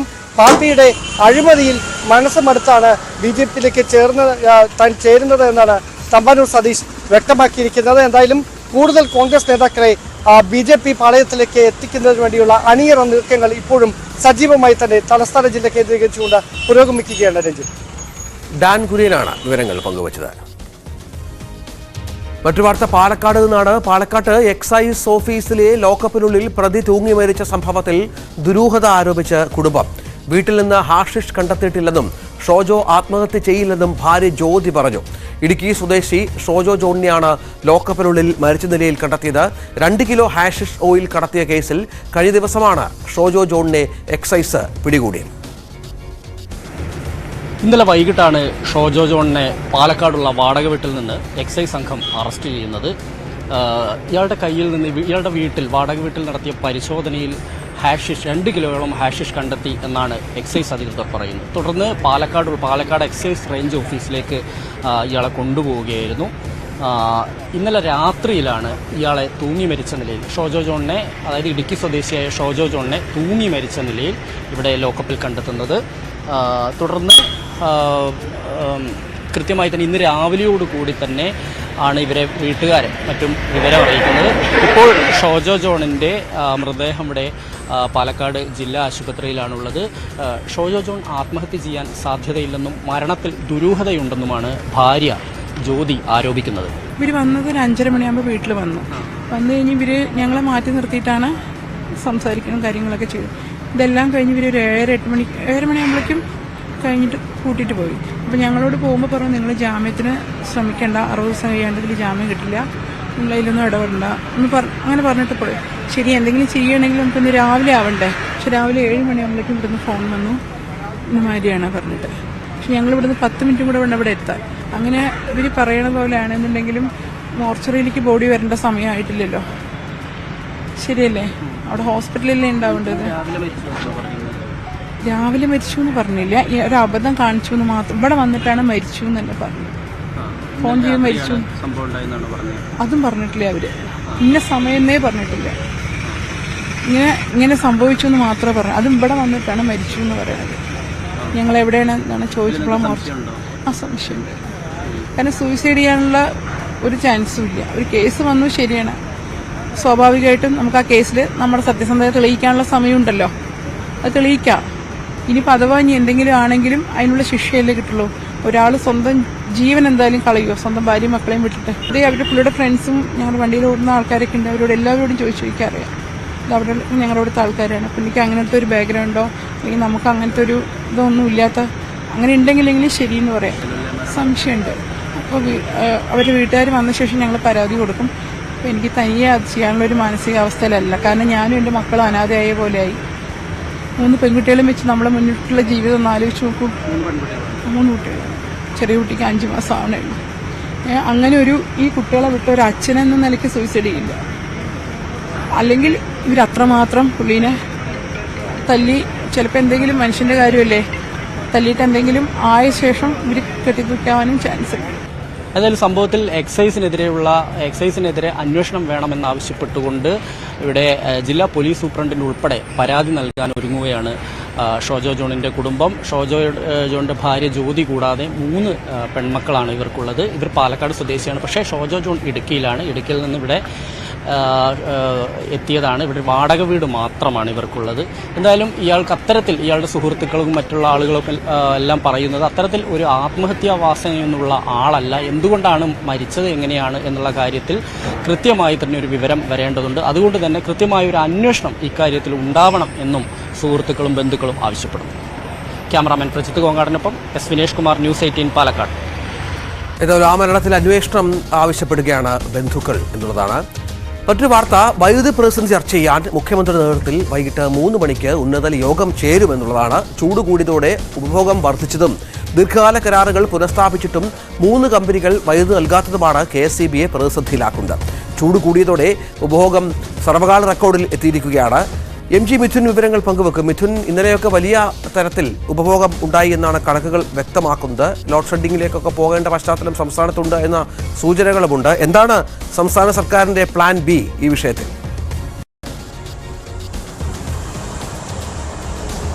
രഞ്ജിത്ത്, അസഹനീയമായ ചൂട് തന്നെയാണ് സംസ്ഥാനത്തുള്ളത്. അതായത് രാവിലെ മുതൽ തന്നെ ഒരു 10 മണിക്ക് ശേഷം നിയന്ത്രിക്കാനാവാത്ത തരത്തിലുള്ള വലിയ ചൂട് അനുഭവപ്പെടുന്നു. അതുകൊണ്ട് തന്നെ ഈ ഉപഭോഗത്തിൽ എങ്ങനെ കുറവ് വരുത്താം എന്നുള്ള ഒരു ആലോചന സംസ്ഥാന സർക്കാരിന് മുമ്പിലുണ്ട്. പക്ഷെ അത് എങ്ങനെ പരിഹരിക്കാമെന്നുള്ള ഒരു ചോദ്യം എന്തായാലും സ്വാഭാവികമായി വരുമെന്നുള്ള കാര്യത്തിൽ സംശയമില്ല. ഈ ഒരു അടിസ്ഥാനത്തിൽ ഈ ഉപഭോഗം വർദ്ധിക്കുന്ന കാര്യത്തിൽ വലിയ രീതിയിലുള്ള വൈദ്യുതി പ്രതിസന്ധിയിലേക്ക് കാര്യങ്ങൾ പോകും. കൂടാതെ തന്നെ സാമ്പത്തിക പ്രതിസന്ധിയിലേക്ക് കൂടി കാര്യങ്ങൾ പോകുന്ന പശ്ചാത്തലത്തിലാണ് വൈദ്യുതി മന്ത്രി K. കൃഷ്ണൻകുട്ടി ഇതുമായി ബന്ധപ്പെട്ട മുഖ്യമന്ത്രിക്ക് കഴിഞ്ഞ ദിവസം കത്ത് നൽകിയിരുന്നു. ഇതിന്റെ അടിസ്ഥാനത്തിൽ കൂടിയാണ് മുഖ്യമന്ത്രിയുടെ അധ്യക്ഷതയിൽ ഇന്ന് വൈകിട്ട് 3 മണിക്ക് യോഗം ചേരുകയും ചെയ്യുന്നത്. ഈ യോഗത്തിൽ പ്രധാനമായും കഴിഞ്ഞ 2 ദിവസങ്ങളിലെ കണക്കുകൾ എടുക്കുമ്പോൾ തന്നെ, അതായത് 10 ലക്ഷം കോടിയിലധികം യൂണിറ്റ് ഉപഭോഗം കഴിഞ്ഞ 2 ദിവസത്തെ മാത്രം കണക്കുകൾ എടുക്കുമ്പോൾ നമുക്ക് അത് കാണാൻ സാധിക്കുകയും ചെയ്തു. ഒപ്പം തന്നെ പീക്ക് ടൈമിലേക്ക് വരുമ്പോൾ 5000 യൂണിറ്റ് വൈദ്യുതിക്ക് മുകളിലേക്ക് ഉപഭോഗം വർദ്ധിക്കുകയും ചെയ്യുന്നു. അത്തരത്തിലൊരു സാഹചര്യത്തിൽ ഇത് ഭീമമായ തുക നൽകിയാണ് ഇത്തരത്തിൽ വൈദ്യുതി വകുപ്പ് വാങ്ങിക്കുകയും ചെയ്യുന്നത്. ഈ ഒരു സാഹചര്യത്തിൽ ദിവസേന ദിനംപ്രതി 20 കോടിയിലധികം രൂപ അധിക ചെലവ് വൈദ്യുതി വകുപ്പിന് ഉണ്ടാവുകയും ചെയ്യുന്നു. ഈ പ്രതിസന്ധി മറികടക്കുന്നതിന് വേണ്ടി മറ്റു വകുപ്പുകളിൽ നിന്ന് ഭീമമായ തുകകൾ നൽകേണ്ടതായിട്ടുണ്ട്. ആ നൽകേണ്ട തുക അത് പിരിച്ചു നൽകാനുള്ള ഒരു നടപടി സംസ്ഥാന സർക്കാരിന്റെ ഭാഗത്തു നിന്നും ഉണ്ടാകണം എന്നുള്ളൊരു ആവശ്യം എന്തായാലും വൈദ്യുതി വകുപ്പ് ഇന്നത്തെ യോഗത്തിൽ മുന്നോട്ട് വെക്കുകയും ചെയ്യും. അല്ലാത്ത പക്ഷം സർചാർജ് വർദ്ധിപ്പിക്കുക എന്നുള്ളൊരു തീരുമാനം മാത്രമേ ഉള്ളൂ സർക്കാരിന്റെ മുമ്പിൽ ഉള്ളത്. എന്തായാലും നിലവിൽ നമുക്കറിയാം പല കോണുകളിൽ നിന്നായി പല രീതിയിൽ സർചാർജ് വർദ്ധിപ്പിക്കുകയും ചെയ്തിട്ടുണ്ട്. അതിന്റെ തിരിച്ചടി അല്ലെങ്കിൽ അതിന്റെ ഒരു തിരിച്ചടി ജനം അനുഭവിക്കുന്ന ഒരു സാഹചര്യത്തിൽ കൂടിയാണ് വീണ്ടും സർചാർജ് വർദ്ധിപ്പിക്കാനുള്ള ഒരു തീരുമാനത്തിലേക്ക് സർക്കാർ കടക്കുന്നു എന്നുള്ളത്. ഇത് റെഗുലേറ്ററി കമ്മീഷനെ അറിയിച്ചതുകൊണ്ട് സർചാർജ് എത്ര രൂപ വർദ്ധിപ്പിക്കുന്നുള്ള കാര്യത്തിൽ അടക്കം ഇന്ന് തീരുമാനമെടുക്കുമെന്നാണ് അറിയിക്കുന്നത്. പക്ഷേ ലോഡ് ഷെഡിലേക്ക് നമുക്കറിയാം സമീപകാലത്തൊന്നും കേട്ടിട്ടില്ലാത്ത രീതിയിൽ വീണ്ടും ലോഡ് ഷെഡിങ് നടപ്പിലാക്കാൻ പോകുന്നുള്ള വാർത്തകൾ, അത്തരത്തിലുള്ള അഭ്യൂഹങ്ങൾ പുറത്തു വരുന്നുണ്ടായിരുന്നു. പക്ഷേ തെരഞ്ഞെടുപ്പ് ിരിക്കുന്ന ഒരു സാഹചര്യത്തിൽ അത് സംസ്ഥാന സർക്കാരിന് വലിയ രീതിയിൽ തിരിച്ചടിയാകുമെന്നുള്ള കണക്കുകൂട്ടലിന്റെ അടിസ്ഥാനത്തിൽ ലോഡ് ഷെഡിങ്ങിന് പകരം സർചാർജ് വർദ്ധിപ്പിച്ചുകൊണ്ട് ഇതിനൊരു താൽക്കാലിക പരിഹാരം കാണാമെന്നുള്ളൊരു വിലയിരുത്തൽ തന്നെയാണ് സംസ്ഥാന സർക്കാർ ഉള്ളത്. ഇന്ന് എന്തായാലും വൈകിട്ട് 3 മണിക്കാണ് മുഖ്യമന്ത്രിയുടെ അധ്യക്ഷതയിൽ യോഗം ചേരുന്നത്. MG മിഥുൻ വിവരങ്ങൾ പങ്കുവച്ചു. വേനൽക്കടുത്തോടെ ഇടുക്കി ജില്ലയിലെ അണക്കെട്ടുകളിലും ജലനിരപ്പ് താഴ്ന്നു. കല്ലാർകുട്ടി അണക്കെട്ടിൽ 453 അടിയും പൊന്മുടി അണക്കെട്ടിൽ 694 അടിയുമാണ് നിലവിലെ ജലനിരപ്പ്. ഇടുക്കി അടക്കമുള്ള മറ്റണക്കെട്ടുകളിലും സ്ഥിതി വ്യത്യസ്തമല്ല. ദിവസങ്ങളായി ഹൈറേഞ്ച് മേഖല വേനൽ മഴയ്ക്കായുള്ള കാത്തിരിപ്പിലാണ്. വേനൽ കനത്തതോടെ ജില്ലയിലെ അണക്കെട്ടുകളിൽ ജലനിരപ്പ് താഴ്ന്നു. പുഴകളിലെ ജലനിരപ്പ് ക്രമാതീതമായി താഴ്ന്നതും കൈത്തോടുകളും അരുവികളുമെല്ലാം പൂർണ്ണമായി വറ്റിയതും വലിയ പ്രതിസന്ധി ഉയർത്തുകയാണ്. പകൽ ചൂട് വർദ്ധിച്ചതോടെ ജലാശയങ്ങളിൽ ബാഷ്പീകരണ തോതും വർദ്ധിച്ചിട്ടുണ്ട്. ഇത്തവണത്തെ മഴക്കുറവ് അണക്കെട്ടുകളിലെ ജലനിരപ്പിനെ പ്രതികൂലമായി ബാധിച്ചിരുന്നു. പിന്നീട് തുലാവർഷം എത്തിയതോടെയായിരുന്നു ആ വലിയ പ്രതിസന്ധി മറികടന്നത്. വേനൽ മഴ ഉടനെത്തുമെന്ന പ്രതീക്ഷയിലാണ് വൈദ്യുതി വകുപ്പും. വേനൽ കനക്കുകയും മഴ വൈകുകയും ചെയ്താൽ ജലനിരപ്പിൽ വീണ്ടും കുറവ് സംഭവിക്കും. അണക്കെട്ടുകളിലെ ജലം ഉപയോഗിച്ച് വൈദ്യുതി ഉപയോഗം കൂടുതലുള്ള രാത്രികാലത്ത് മാത്രമാണ് ഇപ്പോൾ വൈദ്യുതി ഉൽപാദനം നടത്തുന്നത്. കൊടും ചൂടിൽ കാർഷിക മേഖലയും വരണ്ടുണങ്ങുകയാണ്. വേനൽ മഴ വൈകിയാൽ കാര്യങ്ങൾ കൂടുതൽ പ്രതിസന്ധിയിലാകും. ന്യൂസ് 18 ഇടുക്കി. വന്യജീവി ആക്രമണങ്ങളുടെ പശ്ചാത്തലത്തിൽ പ്രതിരോധ നടപടികൾ ചർച്ച ചെയ്യാൻ മുഖ്യമന്ത്രിയുടെ അധ്യക്ഷനായ ഉന്നതാധികാര സമിതി തുടരുകയാണ്. കേരള കർണാടക സർക്കാരുകൾ നടത്തിയ ചർച്ചകളുടെ വിശദാംശങ്ങൾ യോഗത്തിൽ അവതരിപ്പിച്ചേക്കും. വന്യജീവി സംരക്ഷണ നിയമത്തിൽ കാലോചിതമായ പരിഷ്കാരം വേണമെന്നാണ് കേരളത്തിന്റെ നിലപാട്. മിഥുൻ വിവരങ്ങൾ പങ്കുവെക്കും. മിഥുൻ, ഈ യോഗം ചേരുന്നത് ഇടുക്കി അടക്കമുള്ള ജില്ലകളിൽ ഉണ്ടാകുന്ന വലിയ ആക്രമണത്തിന്റെ പശ്ചാത്തലത്തിലാണ്, വന്യജീവി ആക്രമണത്തിന്റെ പശ്ചാത്തലത്തിലാണ്. യോഗ തീരുമാനങ്ങൾ ഏതൊക്കെ തരത്തിലാണ് പ്രതീക്ഷിക്കേണ്ടത്? നമുക്കറിയാം, അതായത് സമീപകാല ചരിത്രത്തിലൊന്നും കണ്ടിട്ടില്ലാത്ത തരത്തിൽ വലിയ ഗുരുതരമായ സാഹചര്യത്തിൽ കൂടിയാണ് സംസ്ഥാനം കടന്നു പോകുന്നത്.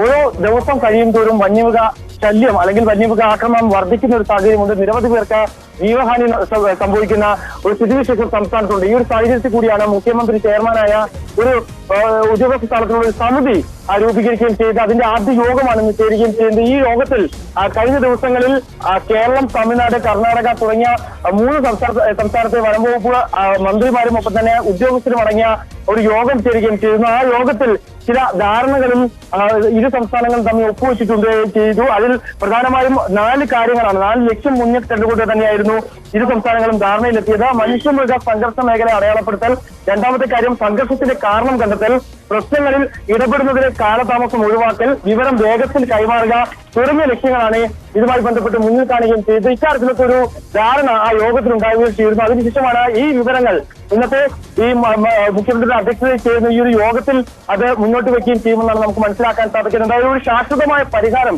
ഈ വന്യമൃഗ ആക്രമണങ്ങളിൽ നിന്ന് രക്ഷപ്പെടുന്നതിന് വേണ്ടി ഒരു ശാശ്വതമായ പരിഹാരം കണ്ടെത്തണം എന്നുള്ള ആവശ്യമാണ് നിലനിൽക്കുന്നത്. അത് ദീർഘകാല അടിസ്ഥാനത്തിൽ ഇത് പരിഹരിക്കുന്നതിന് വേണ്ടിയുള്ള ഒരു പരിഹാരം വേണം. അത് തന്നെയാണ് ഇന്നത്തെ ചർച്ചയിൽ എന്തായാലും ഉരുത്തിരിഞ്ഞു വരിക എന്നാണ് മനസ്സിലാക്കാൻ സാധിക്കുന്നത്. എന്തായാലും നാനാകോണിൽ നിന്നും വലിയ രീതിയിലുള്ള പ്രതിഷേധം ഉയരുന്നുണ്ട്. നമുക്കറിയാം, മൃതദേഹങ്ങൾ റോഡിൽ വെച്ചുകൊണ്ടുള്ള പ്രതിഷേധത്തിന് സാക്ഷ്യം വഹിക്കുന്ന നമ്മൾ കണ്ടു, കേരളം സാക്ഷ്യം വഹിക്കുന്നത് കാണുകയും ചെയ്താണ്. അത്തരത്തിൽ വലിയ രീതിയിലുള്ള പ്രതിസന്ധിയിലൂടെ സംസ്ഥാനം കടന്നു പോകുന്ന സാഹചര്യത്തിൽ ശാശ്വതമായ ഒരു പരിഹാരം തേടുക എന്നുള്ളത് തന്നെയാണ്. മറ്റൊരു പ്രധാനപ്പെട്ട കാര്യം, 1972 വന്യജീവി സംരക്ഷണ നിയമത്തിൽ കാലോചിതമായ മാറ്റം കൊണ്ടുവരണം എന്ന ഒരു ആവശ്യം കേരളത്തിലുണ്ട്. അതിൽ കേന്ദ്ര സർക്കാരിനെ ഇക്കാര്യം അറിയിച്ചുകൊണ്ട് ഇക്കാര്യത്തിലൊരു ചർച്ച ചെയ്ത് ആ നിയമത്തിൽ മാറ്റം വരുന്നതിന് വേണ്ടിയുള്ള ഒരു നടപടി ഇന്നത്തെ യോഗത്തിൽ ഉണ്ടാകുമെന്നും പ്രതീക്ഷിക്കപ്പെടുന്നു. ഇതിനിടെ ചിന്നക്കനാലിലും ദേവികുളത്തും വീണ്ടും കാട്ടാന ആക്രമണമുണ്ടായി എന്ന വാർത്തയും പുറത്തുവരുന്നു. ചിന്നക്കനാലിൽ ചക്കക്കൊമ്പൻ വീട് തകർത്തു. 301 കോളനിയിലെ ഗോപിനാഥിന്റെ വീടാണ് ആന തകർത്തത്. വീട്ടുപകരണങ്ങളും നശിപ്പിച്ചു. ദേവികുളത്ത് കാട്ടാനകൾ പലചരക്കുകട തകർത്തു. പത്തനംതിട്ട മണിയാർ കട്ടച്ചിറ റൂട്ടിൽ 8-ാം ബ്ലോക്കിന് സമീപം കാട്ടാനക്കൂട്ടം ഇറങ്ങി. പാഞ്ഞെടുത്ത കാട്ടാനക്കൂട്ടത്തെ കണ്ട് ഭയന്നോടിയ 2 യുവാക്കൾക്ക് പരിക്കേറ്റു.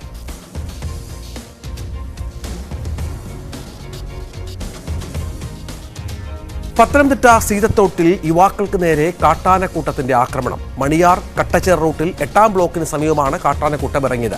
നേരിയ പരിക്കുകളോടെ 2 യുവാക്കളും രക്ഷപ്പെട്ടു.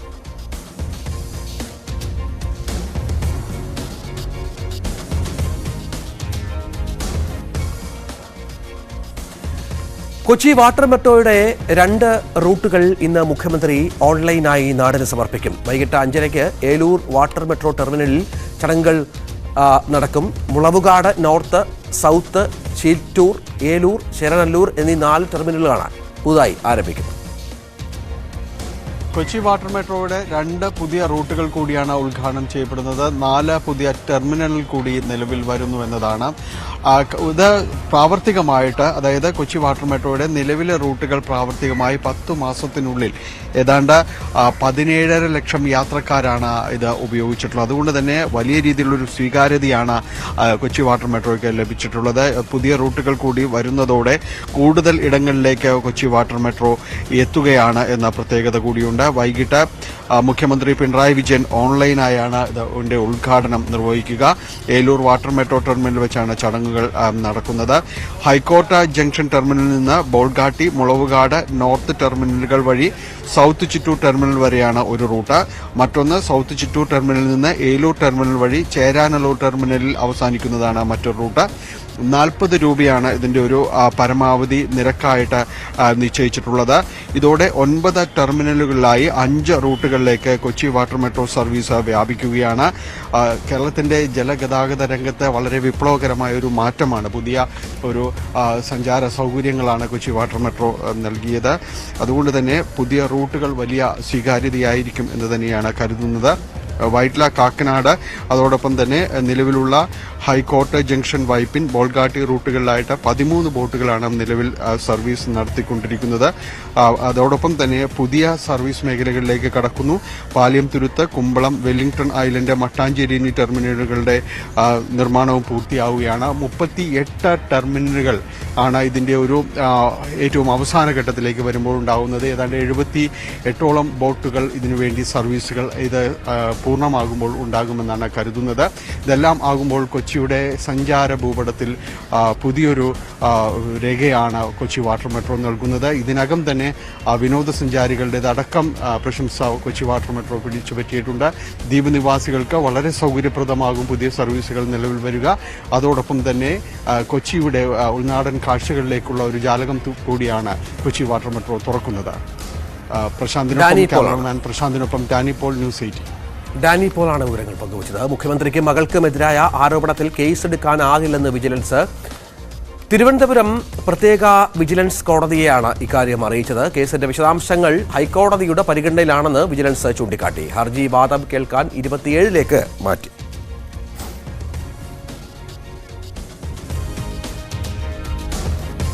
തെരഞ്ഞെടുപ്പ് വാർത്തകൾ.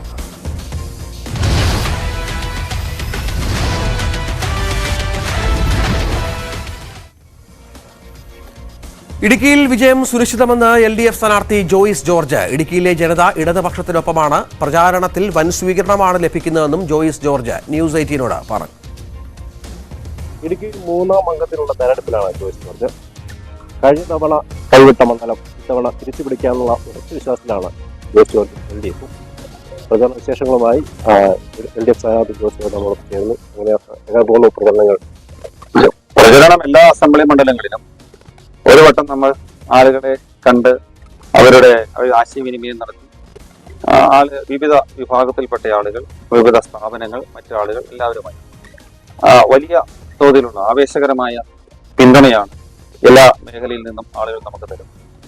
കാരണം ഇടുക്കി പോലൊരു സ്ഥലത്ത് വളരെ വൈവിധ്യങ്ങളുള്ള എന്നാൽ വളരെ സജീവമായി നിലനിൽക്കുന്ന തീക്ഷ്ണമായ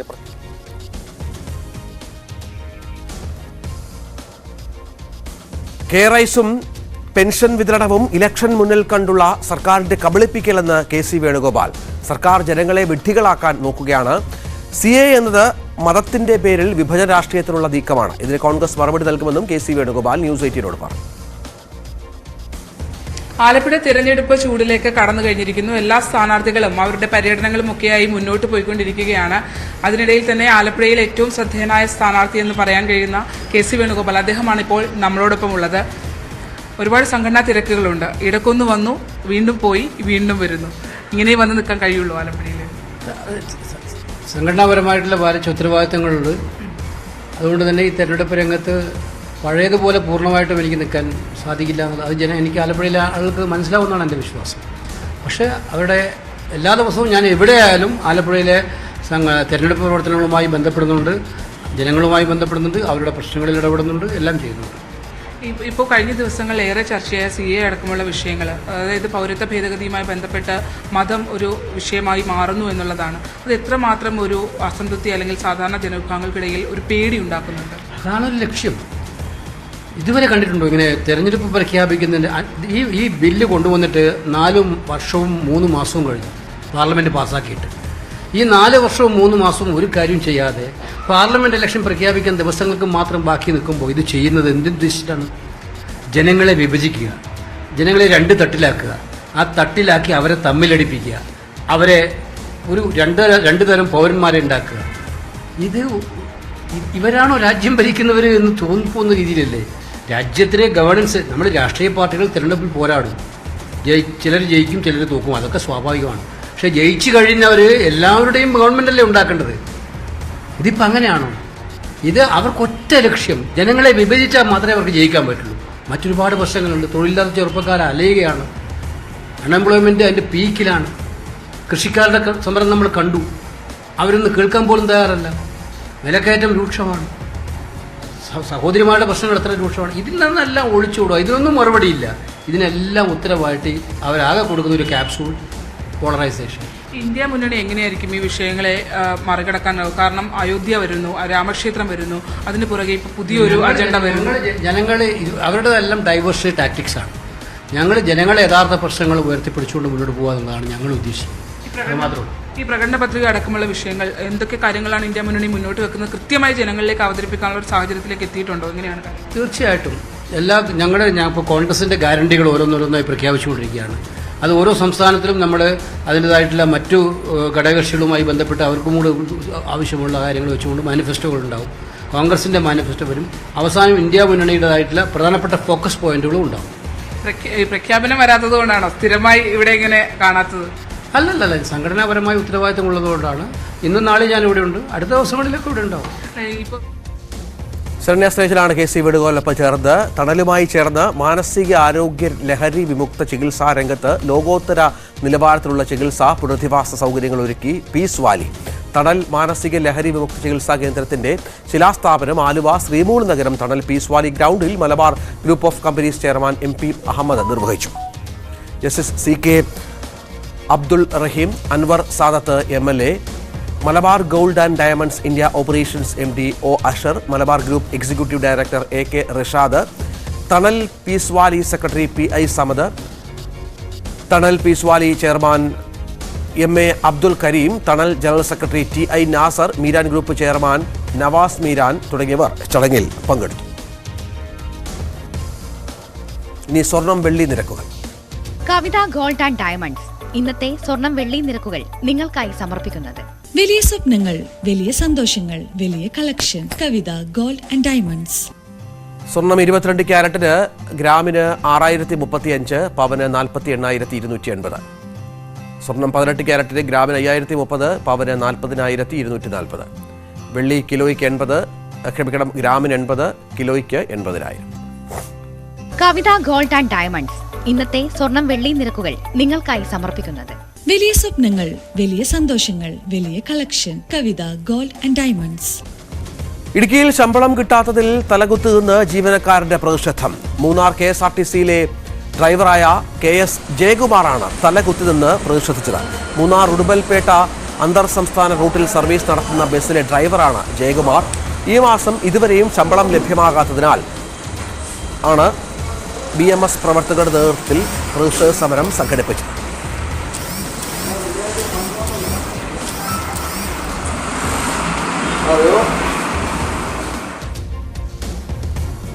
പകൽ വാർത്ത പൂർണ്ണമാകുന്നു. ഇനി സ്പോട്ട് ലൈവുമായി രേണുകെത്തും. നമസ്കാരം.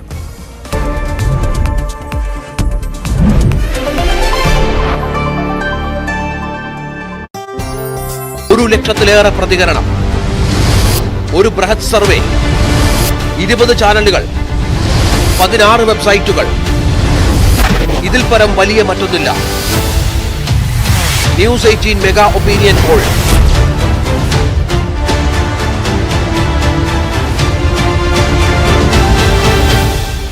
News 18 Mega Opinion Poll, co-presented by Rajakumari Gold and Diamonds. Rajakumari Gold and Diamonds, the trust of Travancore. Amritveni Hair Elixir, സമൃദ്ധമായ മുടി ബയോടെക്നോളജിയിലൂടെ. Co-powered by NITC. ജനനന്മയ്ക്കായി ജനകീയ സ്ഥാപനം NITC, new India travel cooperative limited. India മുന്നണി എന്ത് ചലനമുണ്ടാക്കും? 1 ലക്ഷത്തിലേറെ പേർ പങ്കെടുത്ത ഏറ്റവും വലിയ അഭിപ്രായ സർവേ. BJP 400 seat കടക്കുമോ? ലോകത്തെ ഏറ്റവും വലിയ തെരഞ്ഞെടുപ്പ് പ്രക്രിയ, ഏറ്റവും വലിയ അഭിപ്രായ വോട്ടെടുപ്പുമായി ന്യൂസ് 18 നെറ്റ്വർക്ക്.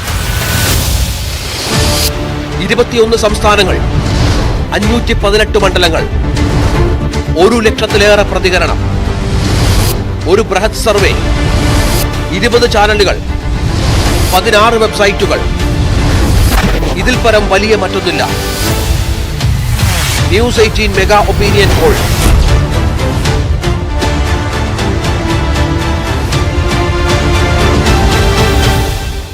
ഇന്ത്യ മുന്നണി എന്ത് ചലനമുണ്ടാക്കും? 1 ലക്ഷത്തിലേറെ പേർ പങ്കെടുത്ത ഏറ്റവും വലിയ അഭിപ്രായ സർവേ. BJP 400 seat കടക്കുമോ? ലോകത്തെ ഏറ്റവും വലിയ തെരഞ്ഞെടുപ്പ് പ്രക്രിയ, ഏറ്റവും വലിയ അഭിപ്രായ വോട്ടെടുപ്പുമായി ന്യൂസ് 18 നെറ്റ്വർക്ക്. 21 സംസ്ഥാനങ്ങൾ, 518 മണ്ഡലങ്ങൾ, 1 ലക്ഷത്തിലേറെ പ്രതികരണം, ഒരു ബൃഹത് സർവേ, 20 ചാനലുകൾ, 16 വെബ്സൈറ്റുകൾ. ഇതിൽ പരം വലിയ മറ്റൊന്നില്ല. News 18 mega opinion Paul.